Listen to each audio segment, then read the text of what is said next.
ನಮಸ್ಕಾರ ಎಲ್ಲರಿಗೂ. ಇವತ್ತಿನ ದಿವಸ ನಾನು ಕೂಡಿಟ್ಟಂಥ ಕೆನಿನ ಕಡಿದು ಬೆಣ್ಣೆ ಮಾಡೋದನ್ನು ತೋರಿಸ್ತೀನಿ ನೋಡಿರಿ. ಒಂದು ವಾರದ ಕೆನೆ ಇದು. ಕೆನೆ ತೆಗೆದಿಡೋದು ಏನು ದೊಡ್ಡದು ಅಲ್ಲ. ಹೆಪ್ಪು ಹಾಕಿ ಮೇಲಿಂದು ಕೆನೆ ಎಲ್ಲ ತೆಗೆದಿಡ್ರಿ. ಒಂದು ಹಾಲು ಇಲ್ಲ ಅಂದ್ರೆ ಹಾಲು ಕಾಸಿನ ಕೆನೆ ಬರ್ತೈತಲ್ಲ, ಆ ಕೆನೆ ಎಲ್ಲ ಒಂದು ಪಾತ್ರೆ ತೆಗೆದಿಟ್ಟು 1-2 ಸ್ಪೂನ್ ಮೊಸರು ಹಾಕ್ರಿ 2 ದಿನಕ್ಕೊಂದು ಸಲ. ನಾ 8 ದಿನ ಈಗ ತೆಗೆದಿಟ್ಟಂಥ ಕೆನೆ ಇದು. ನಾನು ಕೆನೆ ಹಾಲು ಕಾಸಿ ಆರಿಸಿಂದ ಮೇಲೆ ಬರೋಂಥ ಕೆನೆ ಎಲ್ಲ ಈ ಕೊಳಗಕ್ಕೆ ತೆಗೆದು 2 ದಿನಕ್ಕೊಮ್ಮೆ 2 ಸ್ಪೂನ್ ಮೊಸರು ಹಾಕ್ಕೊತ ಬಂದೇನಿ ನೋಡಿರಿ. ಇದು 1 ವಾರದ್ದು ಕೆನೆ ಐತಿ. ಇದನ್ನು ಒಂದು ದೊಡ್ಡ ಕೊಳಗ ತೊಗೊಂಡೇನಿ. ಈಗ ದೊಡ್ಡ ಕೊಳಗ ತೊಗೊಂಡು ಅದ್ರಾಗ ಹಾಕಿ ಕಡ್ಗೋಲ್ಲೇ ಕಡಿತೀನಿ. ಮಷಿನ್ಲೂ ಕಡಿತಾರೆ, ಆಮೇಲೆ ಮಿಕ್ಸಿಯೊಳಗೂ ಮಾಡ್ತಾರೆ. ನಾನು ಕೈಗೆ ವ್ಯಾಯಾಮ ಆಗ್ತತಿ ಅಂತಂದು ನಾನು ಕಡ್ಗೋಲ್ಲೇ ಕಡಿಯಾಕತ್ತೇನೆ ನೋಡಿರಿ. ಎಮ್ಮೆ ಹಾಲಿನ ಕೆನೆ ಇದು 8 ದಿನದ್ದು. ಇದನ್ನೀಗ ಒಂದು ದೊಡ್ಡ ಕೊಳಗಕ್ಕೆ ಹಾಕ್ಕೊಂಡು ಕಡ್ಗೋಲ್ಲೇ ಕಡಿದು ಬಿಡ್ತಾನೆ. ಮನೆಯೊಳಗೆ ಮಾಡಿದಂಥ ಬೆಣ್ಣೆ ಸೂಪರಾಗಿರ್ತೈತಿ. ಮೊಸರಾತು ಎಲ್ಲ. ಇನ್ನೇನು ಹಾಲು ಚೆನ್ನಾಗಿರಬೇಕು. ನಮ್ಮ ಮನೆ ಹತ್ರ ಇಲ್ಲೇ ಎಮ್ಮೆ ಕಟ್ಟ್ಯಾರು. ಎಮ್ಮೆ ಹಾಲು ಸಿಗ್ತಾವೆ, ಚಲೋ ಹಾಲು ಕೊಡ್ತಾರೆ. ಹೀಗಾಗಿ ನಮಗೆ ಬೆಣ್ಣೆ, ಹಾಲು, ಮೊಸರು, ಮಜ್ಜಿಗೆದು ಚಿಂತಿಲ್ಲ. ಇವಾಗ ನೋಡಿರಿ, ಅದಕ್ಕೆ ಎಲ್ಲ ಕೆನೆ ಹಾಕ್ಕೊಂಡು 1-2 ಚಮ್ಮಿನಷ್ಟು ನೀರು ಹಾಕ್ಕೊಂಡು 2 ಲೀಟ್ರ್ ನೀರು ಹಾಕ್ಕೊಂಡು ಚಲೋ ಹೊತ್ತಿಗೆ ಕಡಿಬೇಕು. ಆಮೇಲೆ ಕಡಿದು ಒಂದು 2 ನಿಮಿಷ ಬಿಟ್ಟು ಕಡಿಬೇಕು. 2 ನಿಮಿಷ ಬಿಟ್ಬಿಡ್ಬೇಕು. ಆನಂತರ ಮತ್ತೆ ಕಡಿಬೇಕು.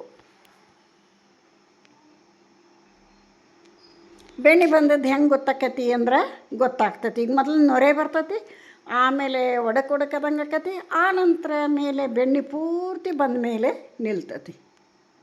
ಈಗ ನೋಡ್ರಿ ಅಂತ ನೀವು ನೊರೆ ಬರಾಕತ್ತೈತಿ. ಫಸ್ಟ್ ಈ ಥರ ಕಡ್ಗೊಲ್ಲೇ ಕಡಿಯೋದ್ರಿಂದ ಕೈಗೆ ವ್ಯಾಯಾಮ ಆಗ್ತತಿ.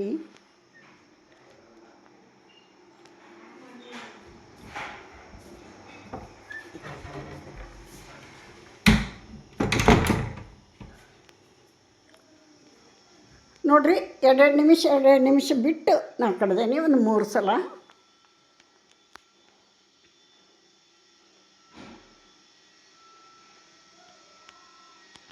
ಎಂಟು ದಿನಕ್ಕೆ ಒಂದು ಸಲ ಬೆಣ್ಣೆ ಕಡ್ದು ತೆಗಿತೀನಿ ನಾನು ಕೆನೆ ಕೂಡಿಟ್ಟು.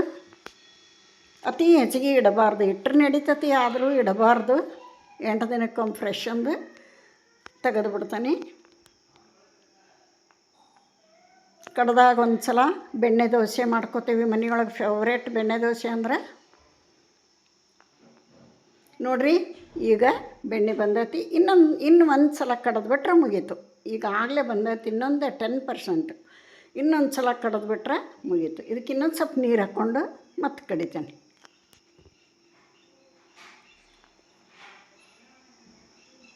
ಯಾರೆಲ್ಲ ವಿಡಿಯೋ ನೋಡ್ತೀರಿ ಇಷ್ಟ ಆದ್ರೆ ಒಂದು ಲೈಕ್ ಕೊಡಿರಿ. ಹೊಸಬ್ರು ಯಾರು ನೋಡ್ತೀರ ಪ್ಲೀಸ್ ಸಬ್ಸ್ಕ್ರೈಬ್ ಮಾಡ್ಕೊಂಡು ವಿಡಿಯೋ ನೋಡಿರಿ.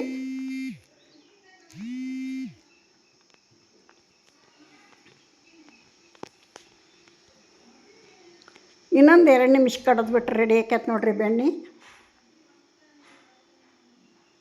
ನೋಡಿರಿ ಆಯ್ತು, ಇನ್ನೇನು ಕಡಿಯೋದು ಅವಶ್ಯಕತೆ ಇಲ್ಲ. ಬೆಣ್ಣೆ ಬಂತು ನೋಡಿರಿ.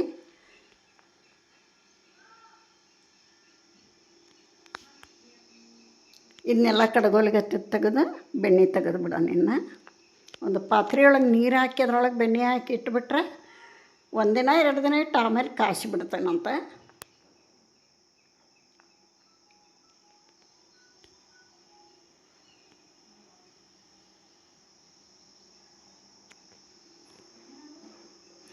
ಟೋಟಲಾಗಿ 3 ಸಲ ಕಡ್ದೇನೆ 2 ನಿಮಿಷ ಬಿಟ್ಟು. ನಾನು